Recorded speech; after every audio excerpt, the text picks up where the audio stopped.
un domingo especial para aquellos que pudieron festejar junto a sus padres.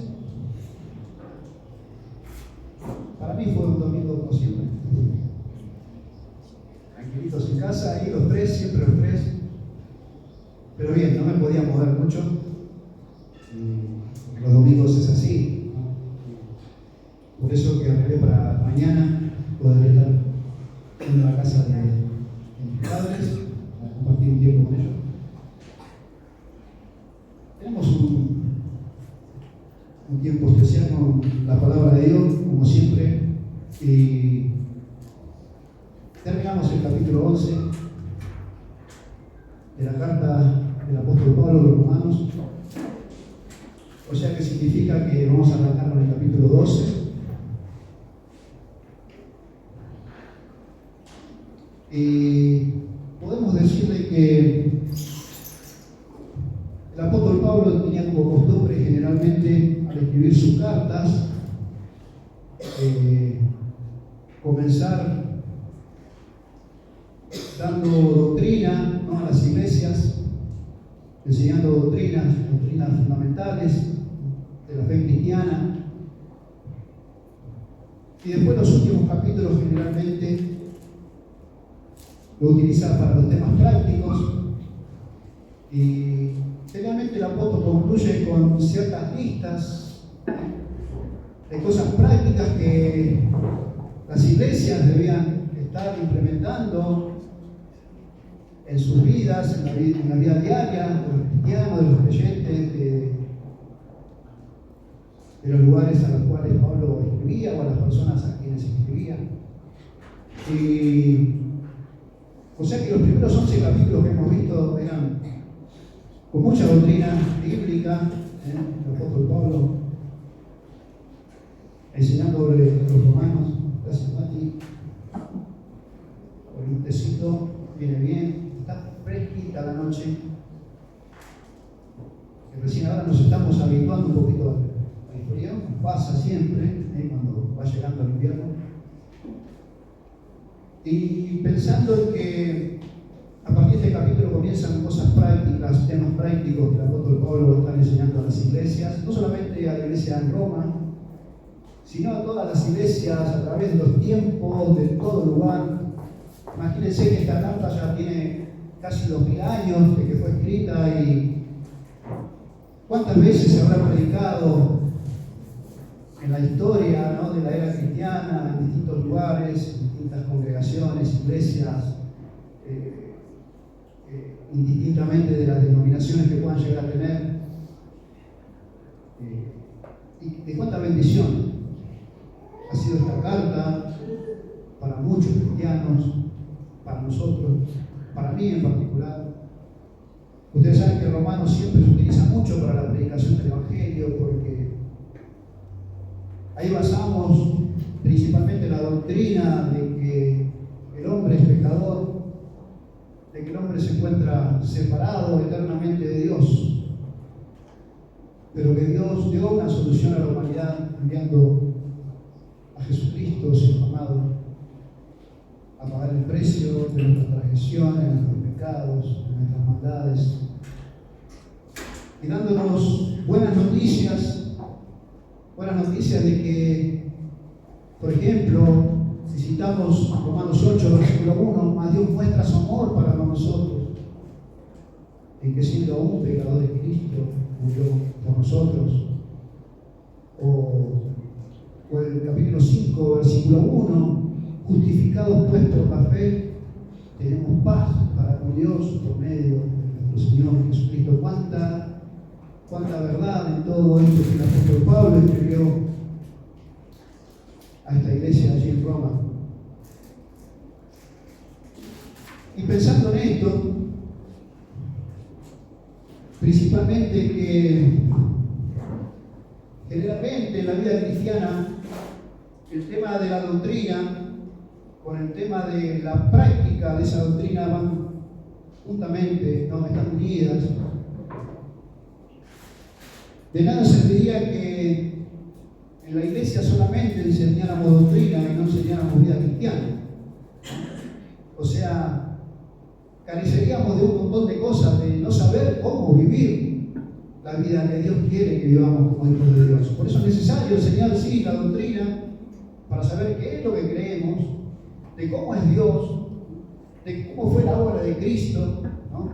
La implicancia que tiene el sacrificio de Cristo en la vida de la humanidad. Bueno, aspectos doctrinales, pero si no enseñamos también de cómo debe vivir el Hijo de Dios, de qué es lo que Dios espera de tu vida y de mi vida, porque, como siempre decimos, no siempre, o mejor dicho, no terminó todo, ¿no?, cuando hemos aceptado a Cristo, sino que es el comienzo de todo para nuestras vidas, principalmente para nuestras vidas cristianas. A partir de allí, Dios quiere tener un trato con cada uno de nosotros, ¿sí? Él quiere tener una relación de padre e hijo. Antes no éramos hijos de Dios, ahora por medio de Cristo somos hechos hijos de Dios. Comienza una nueva relación con el Señor. Y ahora, como hijos de Dios, no podemos seguir viviendo como vivíamos antes de conocer a Cristo. Antes vivíamos de determinada manera. Vivíamos para nuestras pasiones, vivíamos egoístamente para nosotros mismos. Y todo lo que planeamos o proyectábamos de nuestra vida tenía que ver con eso. Con las ambiciones, algunas ambiciones, no digo que sean malas, ¿no? De querer, tener una carrera, de querer tener un buen empleo, de querer tener una familia, de querer tener algunas posesiones, no significa que esté mal. Pero cuando Cristo vino en nuestra vida, todo cambió, ¿sí? Y ahora Dios tiene cosas aún más maravillosas y tremendas para tu vida y para mi vida, que solamente tener logros en este mundo, ¿no?, o alcanzar metas o proyectos o planes de esta vida, ¿no?, de las cosas que perecen, sino que también Dios tiene un propósito y un proyecto para tu vida que tiene que ver con las cosas eternas. De que tu vida tenga una proyección eterna, de que tu vida en este mundo tenga un impacto hacia lo eterno y no solamente hacia lo terrenal. Para eso dice Dios que nos ha escogido, te ha elegido a vos y me ha elegido a mí. Conoce el propósito, conoce el objetivo de que ahora le glorifiquemos, ahora seamos para su gloria. Yo anotaba aquí que no es suficiente entender las enseñanzas doctrinales de Pablo. Es necesario transformar nuestro conocimiento que tenemos de Dios en una conducta que agrade y glorifique a Dios y que demuestre de que realmente estamos confiados en la palabra de Dios, de que confiamos en Dios. ¿Sabes que nuestra vida, nuestras acciones, lo que practicamos diariamente demuestra de si estamos confiados o no estamos confiados en lo que Dios dice? Si confiamos o no confiamos en las promesas de Dios. Si le estamos creyendo a Dios, ¿no?, de que Él tiene una nueva vida para vos y para mí. De que ha comenzado algo nuevo en tu vida. Ya dejamos de ser el antiguo Luis. Ahora soy otra persona. He nacido de nuevo. Soy una nueva criatura en el Señor y Dios tiene grandes cosas para mí. ¿Sabes que la idea clave de esta sección que vamos a estar viendo, no la vamos a terminar, porque yo termino el domingo próximo y seguramente nos va a llevar por lo menos 4 domingos para hablar de esto? Es el tema de las relaciones, ¿sí? En todo este capítulo 12 y capítulo 13 hasta el versículo 14 del capítulo 13 va a hablar de relaciones. En primer lugar va a hablar de nuestra relación con Dios. ¿Sí? ¿Qué relación ahora tengo con Dios? ¿Cómo debe ser mi relación con Dios? Pero también va a hablar en este capítulo 12, a partir del versículo 3, esto va a hablar de nuestra relación con Dios en los primeros 2 versículos. Hoy vamos a tratar de eso. Seguramente nos vamos a quedar ahí, no vamos a avanzar más que eso. Pero también va a hablar de nuestra relación con otros creyentes, ¿sí?, dentro de la familia de Dios, de la familia de la fe. Los versículos del 3 al 16. Pero a partir del versículo 17 al versículo 21 va a hablar de nuestra relación con nuestros enemigos. Interesante, ¿no? Fíjate lo que Pablo va a hablar ahí. Va a hablar de cómo debe ser nuestra relación con aquellos que son nuestros enemigos, ¿no? Aquellos que nos aborrecen, que nos desprecian, que no nos consideran, que nos maltratan. Pablo nos va a enseñar de cómo debemos relacionarnos con ellos. Y también, para terminar, capítulo 13, versículos del 1 al 14, va a hablar de nuestra relación con el Estado. Sí, con el Estado. Muchos dirán, bueno, el Estado somos todos los argentinos, ¿no? Todos los que habitan este país. Sí, está bien, pero ustedes saben que nos representan, hay representantes, que son los que gobiernan nuestro país, los que toman las decisiones, los que cortan la torta, se dice vulgarmente. Bueno, ¿cómo debe ser nuestra relación con nuestras autoridades? Eso va a hablar capítulo 13, versículos del 1 al 14, pero eso seguramente va a pasar un mes, más de un mes, para que lleguemos a hablar de eso, pero igual le dejo el informe, ¿no? ¿Cómo sigue todo esto? Yo notaba acá que si tenemos una relación correcta con Dios, si vos tenés una relación correcta con Dios, seguramente vamos a tener una relación correcta con todos los demás grupos que acabamos de ver. O sea, todas las demás relaciones que va a hablar a partir del versículo 3 va a funcionar, ¿sí? Si primeramente yo tengo una buena relación con Dios. Es la base de todo, es la base de todas las demás relaciones. Si yo estoy bien con Dios voy a estar bien con todos los demás, aún con nuestros enemigos, como esto en algún momento vamos a hablar. Dice primera de Juan, capítulo 4, versículo 20, no lo busquen, se lo cito nomás. Dice, si alguno dice, yo amo a Dios y aborrece a su hermano, es mentiroso.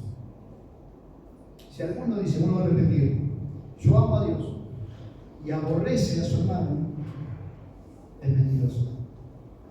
¿Sabes que si realmente amamos a Dios, no podemos aborrecer a nuestro hermano? Si realmente amamos a Dios, no podemos aborrecer a nuestros enemigos.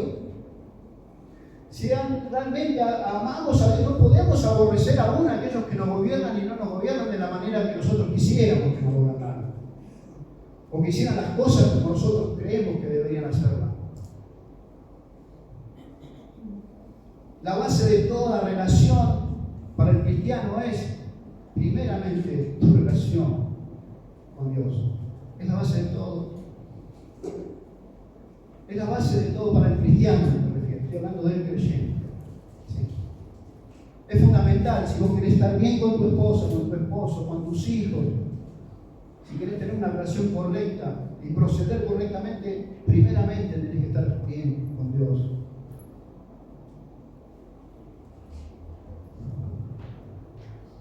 Hoy vamos a hablar de nuestra relación con Dios. Para ello vamos a basar, entonces, nuestro tema en los primeros dos versículos de Romanos capítulo 12, allí estamos. Y vamos a tratar un tema muy, muy importante. Y antes me gustaría comentar algo.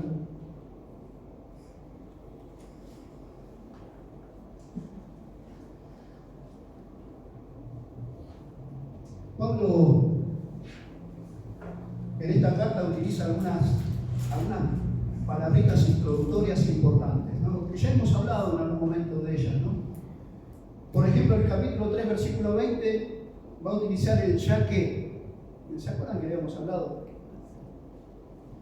Y este ya que es el ya que de condenación, ¿sí?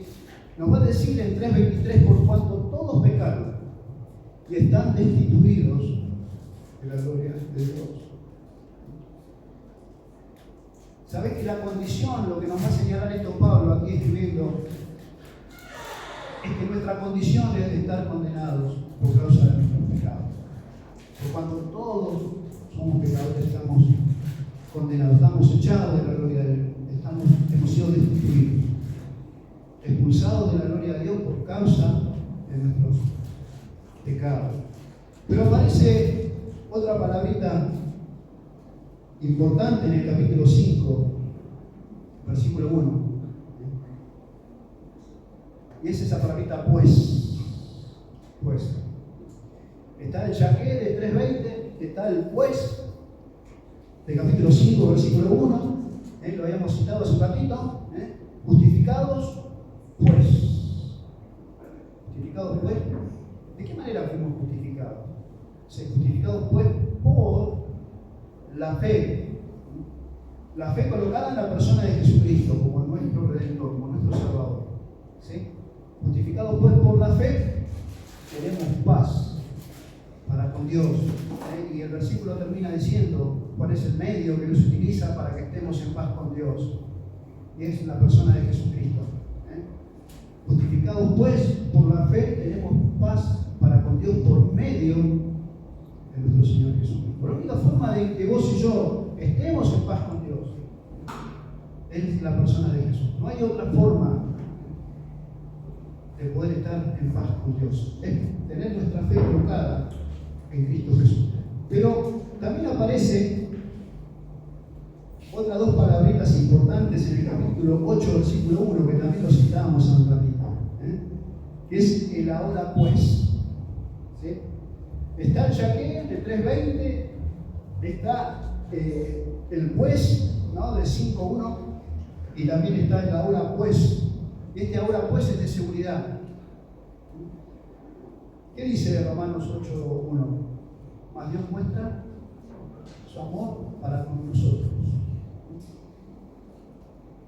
en que siendo aún pecadores, Cristo murió por nosotros. Qué seguridad que nos da saber de que nuestra salvación está basada en la persona de Cristo. Descansa en Jesucristo, a pesar de todo lo que somos.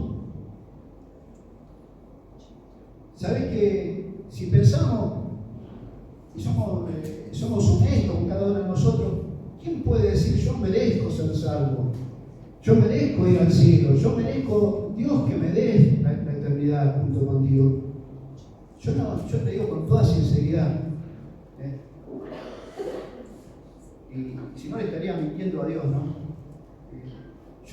Yo me creo inmerecedor, tremendamente inmerecedor de una salvación tan grande. Pero lo debemos a Jesucristo, a su gran amor. Mas Dios muestra su amor para con nosotros, y que siendo aún pecadores, Cristo murió por nosotros. Ahí está la solución al problema del pecado. Ahí está la solución al que está perdido, es Jesucristo. Y llegamos acá, ¿no? A Romanos 12:1, donde encontramos el asique que habla de dedicación. Si hacemos un resumen de lo que acabo de hablar, el yaqué es de que estábamos condenados, ¿sí? Pero apareció alguien que fue la solución a nuestros problemas, y ese alguien fue Jesucristo, justificado pues por la fe en Él, en Jesucristo.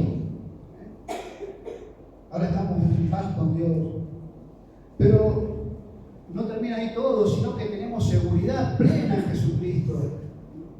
¿Sí? A pesar de lo que somos, de que podemos y tenemos vida eterna en Cristo Jesús. Pero sabéis que no termina la vida cristiana allí, sino que la vida cristiana continúa, y que nuestra vida le pertenece a Dios. La Escritura es clara con respecto a esto, de que ya no somos nuestros, de que Él nos compró por un precio alto como la sangre preciosa de Cristo.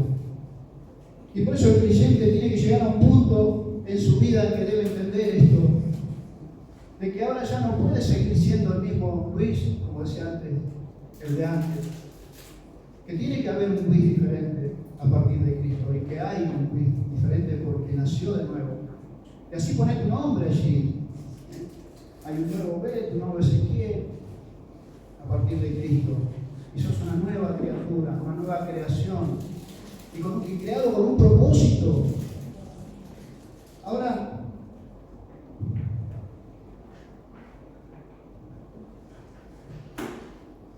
yo anotaba acá, ¿qué es la dedicación verdadera?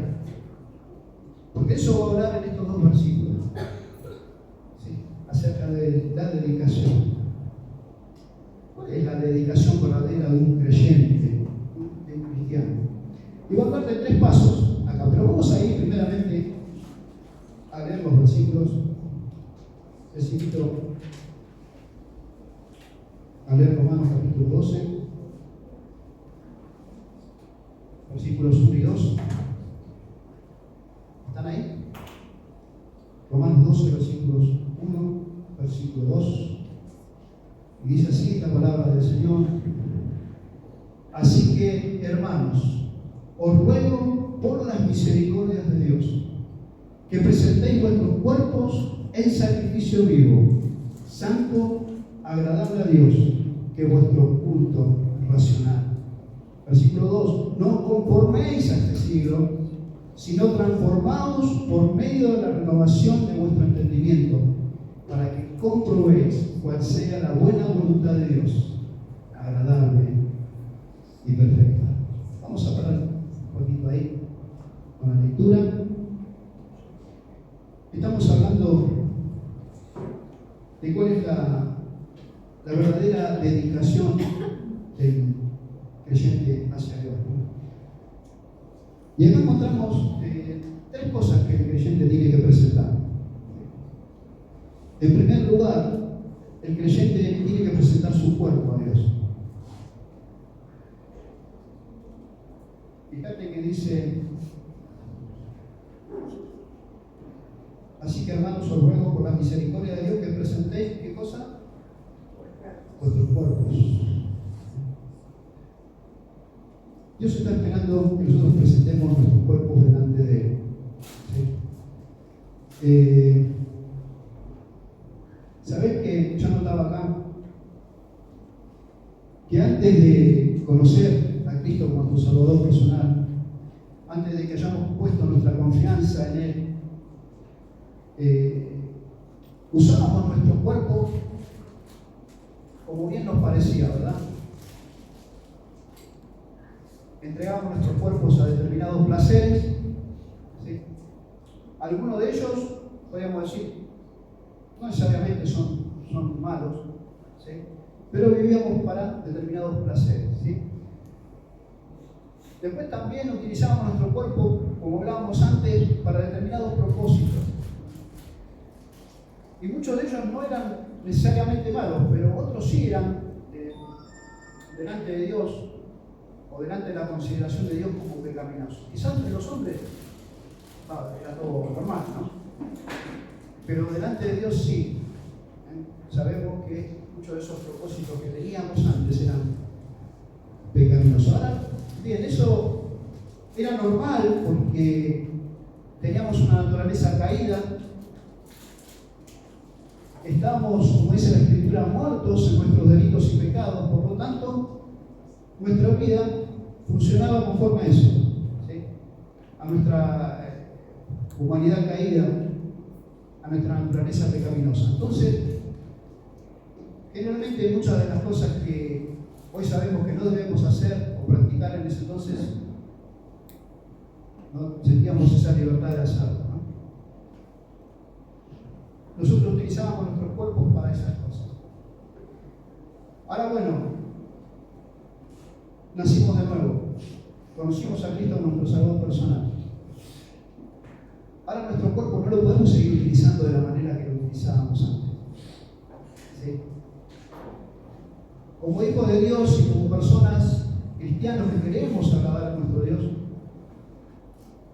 sabemos que tenemos mandamientos dados por el Señor de cómo debemos vivir sus hijos.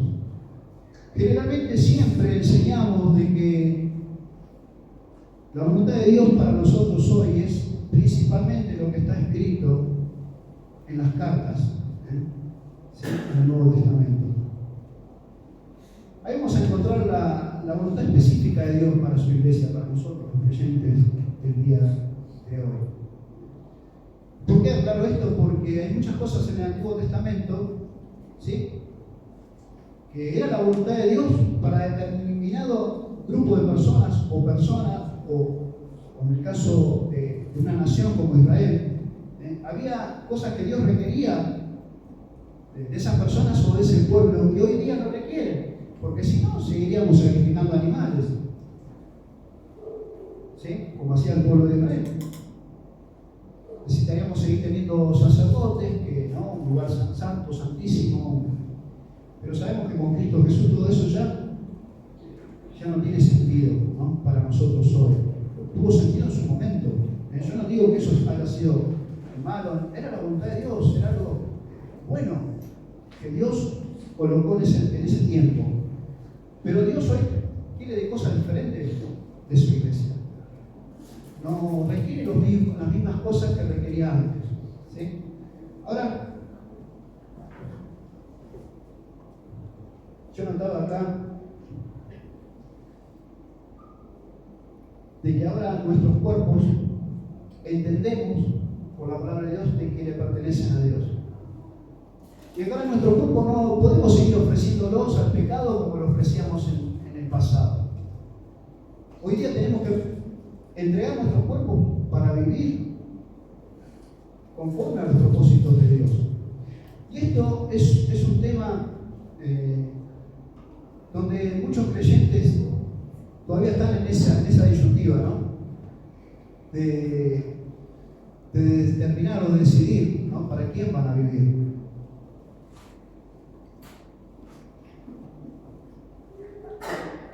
Desgraciadamente, muchos cristianos alrededor del mundo hoy día todavía no han comprendido de que sus vidas ya no le pertenecen a Dios, de que sus cuerpos ya no le pertenecen, que le pertenecen a Dios. Ahora, cuando llegamos a este capítulo 12, versículo 1, acá hay un mandato, ¿sí? Fíjate lo que Pablo dice: así que, hermanos, os ruego. Hay un pedido del apóstol Pablo, yo digo, muy sentido de lo más íntimo, ¿no?, del apóstol, ¿sí? Porque no cualquiera ruega. Cuando alguien está rogando por algo, ¿sí?, es algo que realmente le pesa en el corazón. Hay una carga importante que lleva en su interior. Y el apóstol Pablo estaba muy preocupado por cómo vivían los cristianos en distintas ciudades, en distintos lugares. Personas que habían conocido a Jesús, pero que no estaban viviendo la vida de Cristo. Y que todavía seguían practicando cosas de su vieja vida, de su vida pasada. Si no, vayamos a la primera carta a los Corintios, ¿no?, de que tenían muchos dones, muchas capacidades espirituales que Dios les había dado. Sin embargo, todavía no vivían para el Señor. Todavía seguían viviendo para muchos de sus placeres. Por eso, cuando celebraban la cena del Señor, ni siquiera se esperaban. Y se ponían a comer sin esperar o sin darle lugar al pobre que quizás no tenía que comer. Y es más, dice que aún se embriagaban. ¿Qué pasaba, ¿no?, en la vida de esos cristianos? Seguramente no habían entendido de que ahora sus cuerpos debían estar ofreciéndolo al Señor, de que ahora sus cuerpos debían estar utilizándolos para las cosas santas, para las cosas buenas, para las cosas justas.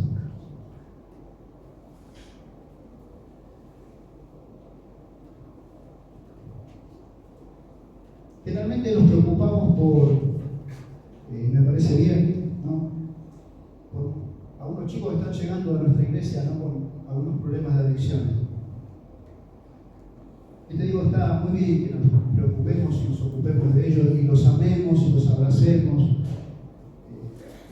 y le mostremos el amor de Cristo.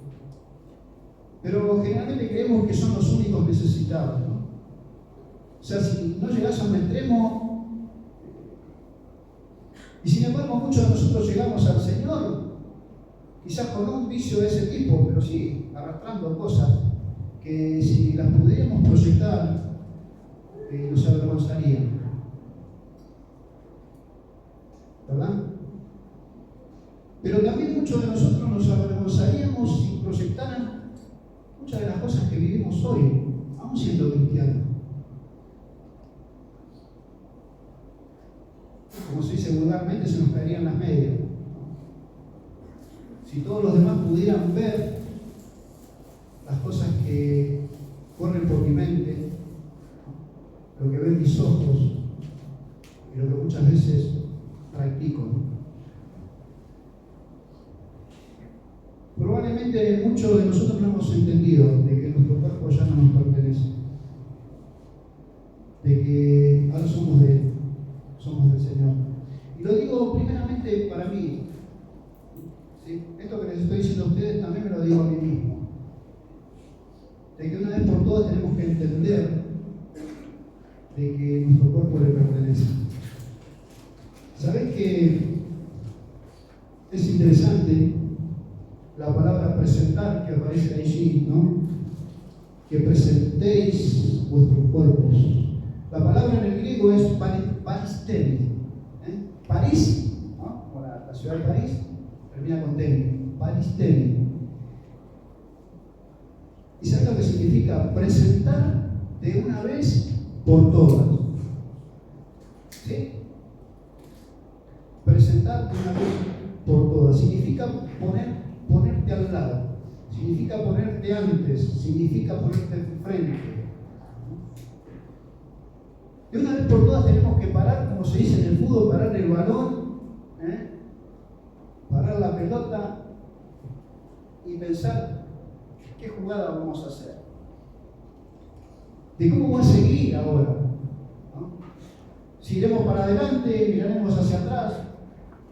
En la vida cristiana hay momentos que tenemos que tomar decisiones. Una decisión, creo la más importante de todas, cuando decidimos aceptar a Cristo como nuestro Salvador personal. Dios está obrando en tu corazón, en mi corazón en ese momento, el Evangelio llegó a tu vida y lo abrazaste y lo tomaste y confiaste en Cristo y pasaste a ser un hijo, una hija de Dios. Pero también en la vida cristiana tenemos que tomar decisiones importantes de cómo vamos a seguir viviendo. Si vamos a seguir viviendo la antigua vida o vamos a renovarnos y comenzar a vivir de la manera que Dios quiere. Y esta palabra presentarse significa presentarte delante del Señor como un sacrificio vivo, leíamos, ¿sí? Y de una vez y para siempre. O sea, le estás diciendo al Señor, acá estoy, Señor, me presento delante de ti para vivir para ti. ¿Sí? Para que tú vivas en mí, para que tú tengas el control de mi vida y yo deje de seguir teniendo el control.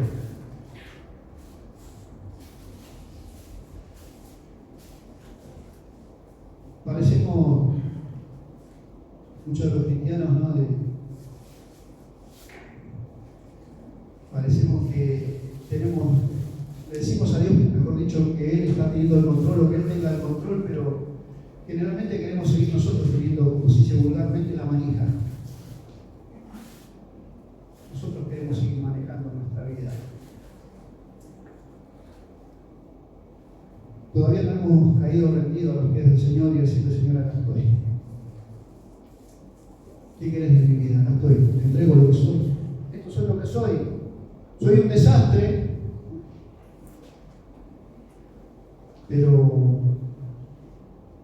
esto es lo que soy y te lo quiero dar a ti.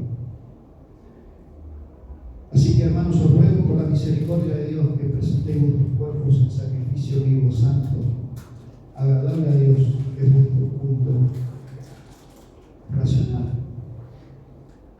¿Sabéis que Pablo da dos razones para esta entrega? ¿Sí? ¿Por qué debo entregar mi cuerpo al Señor? Pablo da dos razones. En primer lugar, fíjate que dice, por las misericordias de Dios. Un motivo por el cual, o el primer motivo por el cual yo debo consagrar mi vida al Señor, entregar lo que soy al Señor, todo lo que soy, sin condicionamientos, es por las misericordias de Dios que he recibido. Hermanos, hemos sido bendecidos terriblemente por las misericordias de Dios. ¿Saben que la palabra misericordia significa un superior que se inclina hacia un inferior? ¿Sí? Se aplicaba mucho cuando un rey le hacía un favor a un siervo, aunque venía suplicante a pedir determinado favor del rey. El rey era misericordioso, hacía uso de misericordia cuando el rey se inclinaba, le tendía la mano y lo ayudaba. ¿Saben que Dios ha sido así con nosotros?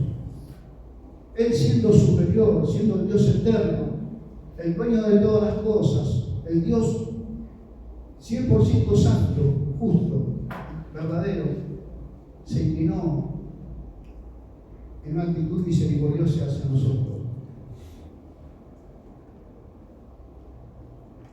Lo vemos cuando Él envió a su Hijo Jesucristo. ¿Le parece menos misericordia de Dios que viendo Él en la persona de Cristo personalmente a solucionar nuestro problema de salvación?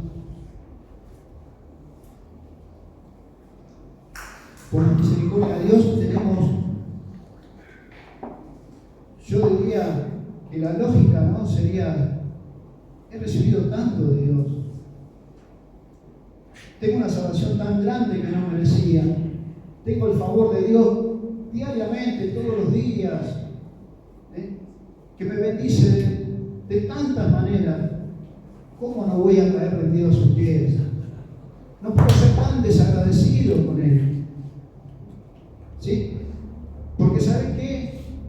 Cuando entendemos esto y seguimos de la misma manera, significa que hay ingratitud en nosotros, que no nos importan todas las misericordias de Dios en nuestra vida.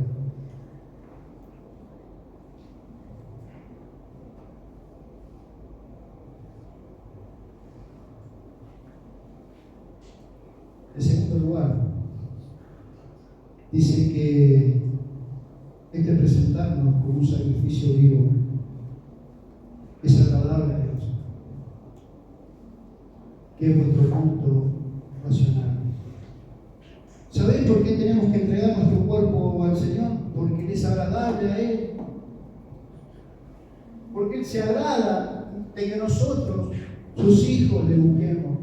Es como cuando nuestros niños, o nuestros hijos vienen y buscan de nosotros refugio, buscan calor, buscan que, no sé, algo que le demos, un alimento, lo que fuera, y se lo podemos brindar y sentimos esa satisfacción de saber que estamos supliendo la necesidad de nuestro hijo. Bueno, Dios es así también. Es agradable a Dios nuestra entrega. Como alguien diría, si algo Dios quiere de nuestra vida es nuestro corazón. Quiere nuestro corazón. Dios no quiere menos. Quiere nuestro corazón, lo que somos.